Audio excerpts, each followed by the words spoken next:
En el presente video vamos a tratar de exponer sobre dos temas.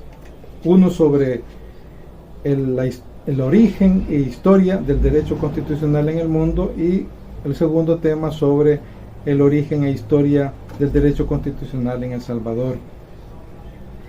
Pero, ¿qué es la Constitución?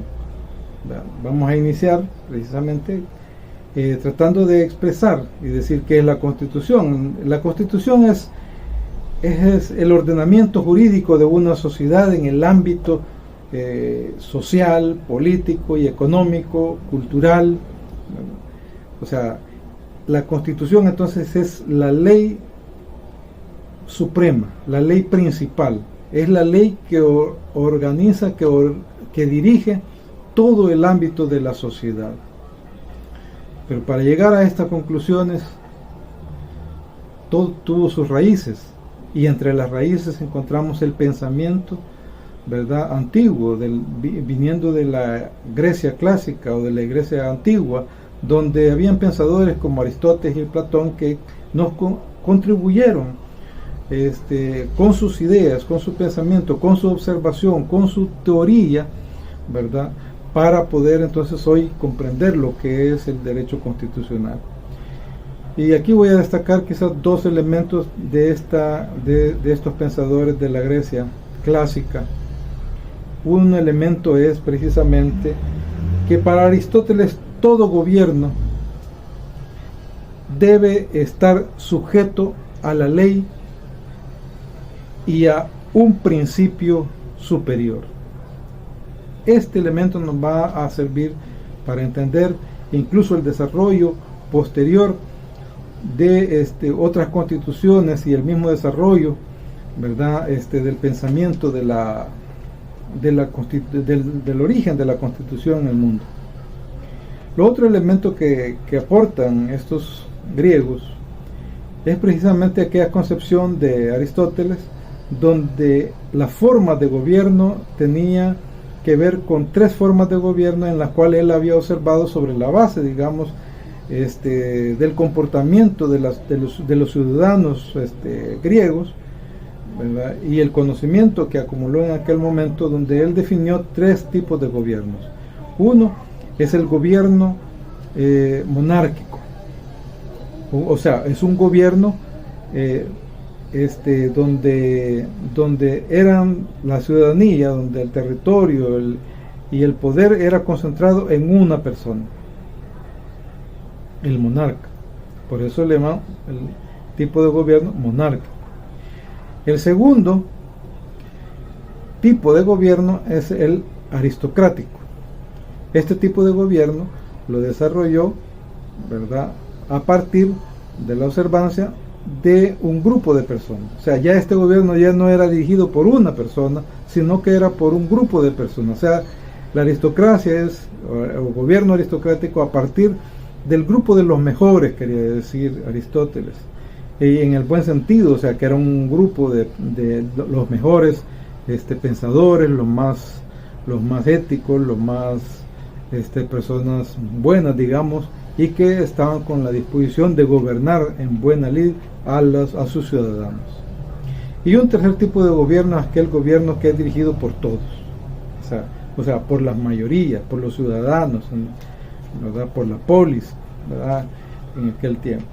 En ese sentido, también Aristóteles desarrolló, dijo que también estos tres tipos de gobierno tienen su degradación o tienen sus vicios, que en la medida que se van desarrollando, se van degradando también. Por ejemplo, el gobierno del monárquico, un gobierno monárquico dirigido por una persona, se convierte en una tiranía.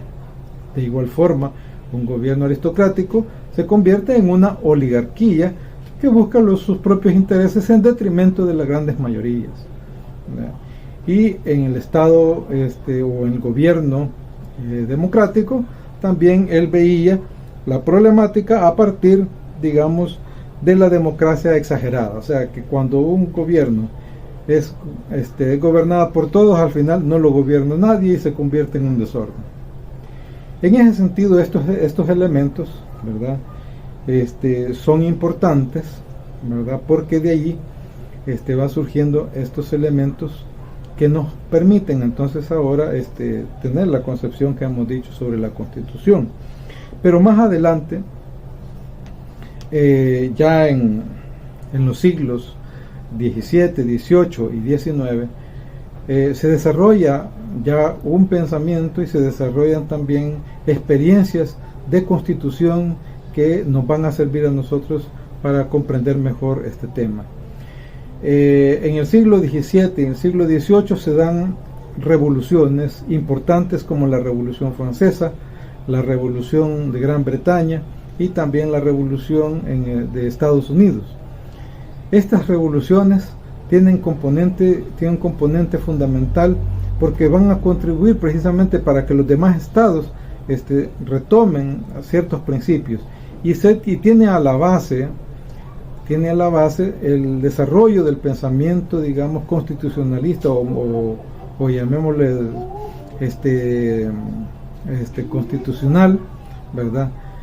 En cuanto que hay una serie de pensadores, ¿verdad? Como Thomas Hobbes, John Locke, el barón de Montesquieu, Juan Jacobo Rousseau, y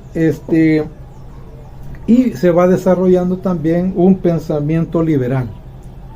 Esta es la doctrina liberal, se empieza a desarrollar en estos años y que viene a contribuir sobre todo para un tipo de pensamiento en cuanto a la construcción, ¿verdad? del aporte hacia el desarrollo de los estados y sobre todo de las constituciones. En este aporte dan precisamente en Montesquieu y John Locke, por ejemplo, plantean, por ejemplo, ya la separación de los estados, aquellos principios de pesos y contrapesos, de que ya un estado debe de organizarse, pero a partir de una separación de órganos, de diferentes órganos, y también crearle, digamos, al Estado un sistema de pesos y contrapesos, así como también darle un catálogo también de derechos humanos, ¿verdad? O derechos fundamentales que deben de ser incorporados al Estado, y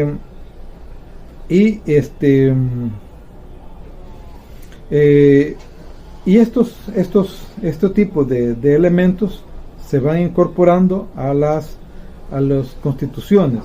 También es de destacar otro elemento fundamental en este periodo, que es precisamente la Revolución Francesa. La Revolución Francesa, que se dio precisamente el 14 de julio de 1784, de ahí surge también una declaración de los derechos del hombre y del ciudadano, aprobada por la Asamblea Constituyente Francesa el 26 de agosto de 1789. Esta Revolución Francesa viene a darle un aporte precisamente sobre al tema de los derechos humanos y la inclusión de los derechos fundamentales dentro de las constituciones de todos los gobiernos. Entonces, estas revoluciones, y sobre todo la Revolución Francesa, más el desarrollo del pensamiento liberal, le van dando forma al desarrollo de las constituciones.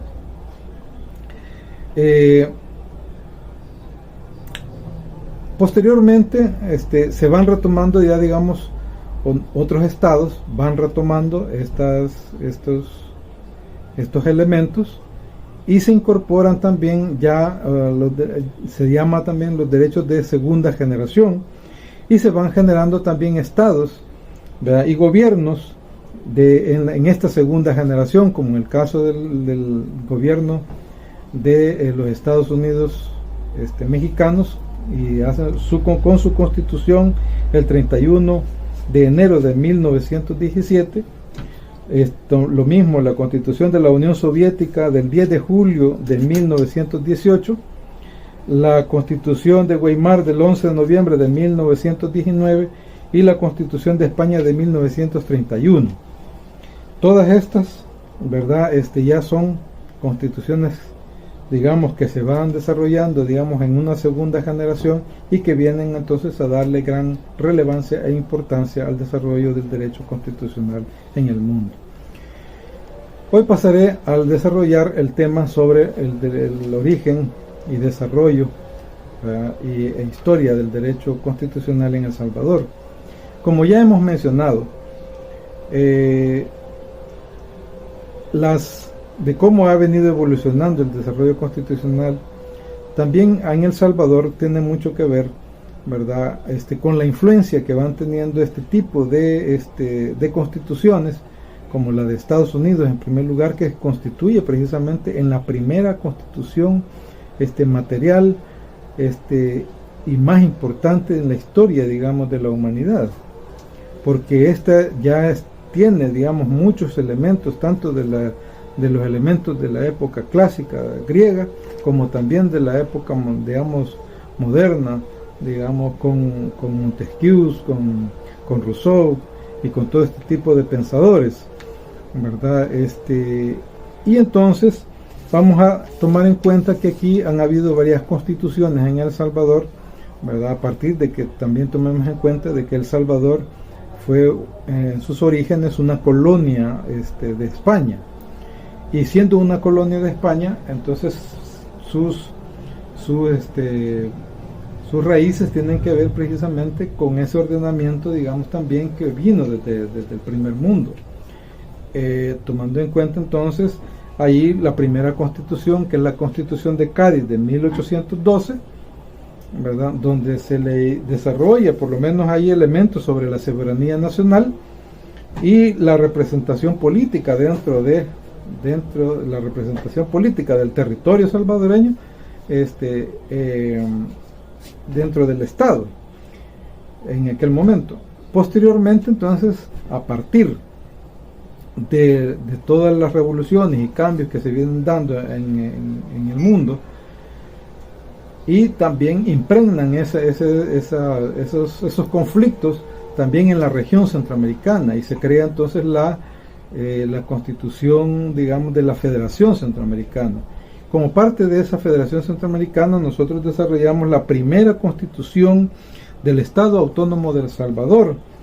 En 1824, digamos, se conforma la Asamblea Constituyente, y luego después se pasa, digamos, ya a la Constitución, que esta Constitución entonces se convierte en la primera Constitución de El Salvador, así materialmente construida y desarrollada, digamos, y que posteriormente, bueno, se vienen a perfeccionar, ¿verdad?, como la Constitución de 1886, donde se le sientan las bases para el desarrollo, digamos, desarrollo constitucional moderno, y se estableció un sistema presidencialista en el que actualmente todavía conocemos.